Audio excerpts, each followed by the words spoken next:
The harder you work for something, the greater you will feel when you achieve it. Hello everyone, welcome back to my channel. So it's day 22 of 75 days study challenge. Generally speaking ये बिल्कुल easy नहीं है कि रोज़ सुबह उठो और फिर पढ़ने बैठो, वो भी तब जब आपके सामने कोई नोटिफिकेशन भी नहीं आ रखा हो। बट मैं हर दिन खुद को पुश करती हूँ क्योंकि ये जर्नी काफ़ी लंबी होने वाली है और हर दिन एक जैसा नहीं होता। माइंड में हज़ार चीज़ें चलती हैं, जैसे कि अगर इस बार भी नहीं हुआ तो क्या होगा, पेरेंट्स की एक्सपेक्टेशंस, उनके सेक्रीफाइसेस, उन सब का क्या होगा। और फिर इतने प्रेशर में हर दिन एक नई उम्मीद के साथ पढ़ना तो काफ़ी डिफ़िकल्ट होता है। बहुत से ऐसे बच्चे भी होंगे जिनका ये लास्ट अटेम्प्ट होगा, वो कितना प्रेशर फील कर रहे होंगे ये हम सोच भी नहीं सकते। जब आप किसी एग्ज़ाम के लिए प्रिपेयर करो तो आप उसमें अपना 100% दो, क्योंकि अगर आप उसमें फेल भी हो जाते हो तो आपको एटलीस्ट ये रिग्रेट तो नहीं होगा कि मैंने अपना बेस्ट नहीं दिया था। होना ना होना आपके हार्डवर्क के साथ साथ आपके लक और डेस्टिनी पर भी डिपेंड करता है, और ये बैंकिंग एग्ज़ाम्स में तो 100% लागू होती है। तो आपके मन में फेलियर का डर होना तो बहुत ज़रूरी है। मुझे तो बहुत डर लगता है कि अगर मेरा सिलेक्शन नहीं हुआ तो क्या होगा, मेरे पास तो कोई प्लान बी भी नहीं है। सो ये सब चीज़ें मुझे हर दिन पुश करती है कि मैं अपने पूरे दिन को अच्छे से यूटिलाइज़ करूँ। जब मैं मॉक टेस्ट देती हूँ और रिज़ल्ट देखती हूँ तो पता लगता है कि इतने सारे बच्चों ने इस टेस्ट को अटेम्प्ट किया है, इतने सारे बच्चे मॉक टेस्ट दे रहे हैं, प्रैक्टिस कर रहे हैं, तो मेरा क्यों ही होगा। वैसे सोचने वाली बात है कि हम सभी ऑलमोस्ट सेम ही टीचर से पढ़ते हैं और सेम ही चीज़ की तैयारी कर रहे हैं, और वो भी इतने सारे बच्चे। जैसे निमिषा बंसल मैम की क्लास देखती हूँ मैं एडिटोरियल की, उसमें ही 2-3 दिन बाद में अगर मैं कोई क्लास देख रही होती हूँ तो मैं देखती हूँ कि उसमें 1 लाख व्यूज़ प्लस आ जाते हैं। मीन्स इतने सारे बच्चे पढ़ रहे हैं वो सेम चीज़, और मैम के अलावा भी तो कितने सारे टीचर्स होंगे जो इंग्लिश पढ़ा रहे होंगे, काफ़ी बच्चे वहाँ से भी पढ़ रहे होंगे।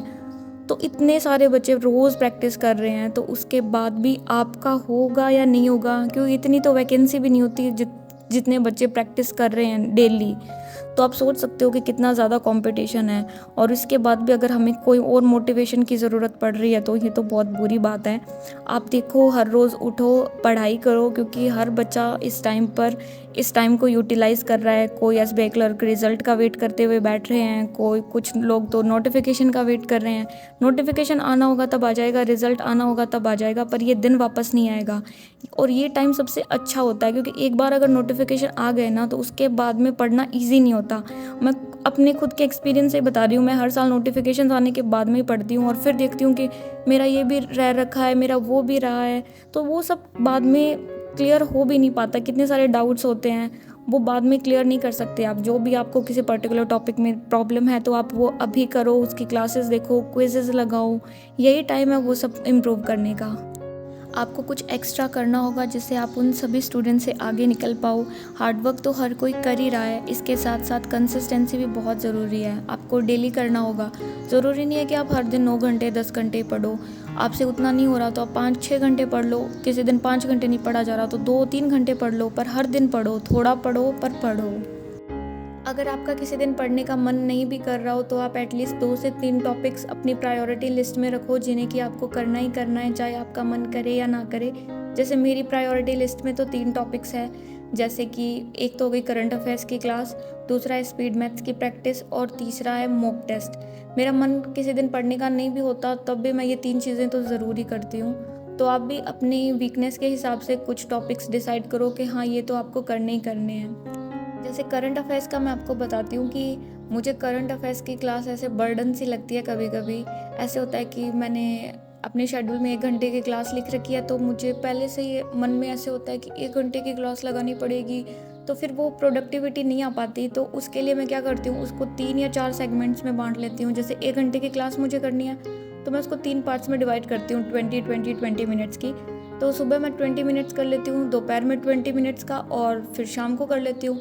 ऐसे करके वो क्या है, प्रोडक्टिविटी भी बनी रहती है। वरना अगर आप ज़बरदस्ती करने बैठोगे कि हाँ 1 घंटे की क्लास लगानी है, आपको कुछ समझ में भी नहीं आ रहा और वो 1 घंटा भी आप वेस्ट कर रहे हो। इससे अच्छा है ना कि आप उसको सेगमेंट्स में बांट लो। तो आप कोई भी तरीके से पढ़ो, पर पढ़ो, बात यही है लास्ट में। सो बैक टू स्टडी, मैंने आज प्री और मेंस की चेकलिस्ट की थी यस ऑफिसर ऐप से। एडिटोरियल की क्लास लगाई थी निमिषा बंसल मैम से। एक प्री का मॉक टेस्ट किया था, और बेस्ट 300 की क्लास की थी करंट अफेयर्स की गौरव गर्ग सर से। इसके अलावा मैंने ग्रामर के 5 रूल्स भी याद किए थे 120 रूल्स ऑफ ग्रामर से। सो आज के लिए इतना ही। अगर आपको ये वीडियो अच्छा लगा हो तो प्लीज़ इसे लाइक कीजिएगा, मेरे चैनल को सब्सक्राइब कीजिएगा। मिलते हैं नेक्स्ट वीडियो में। Bye bye.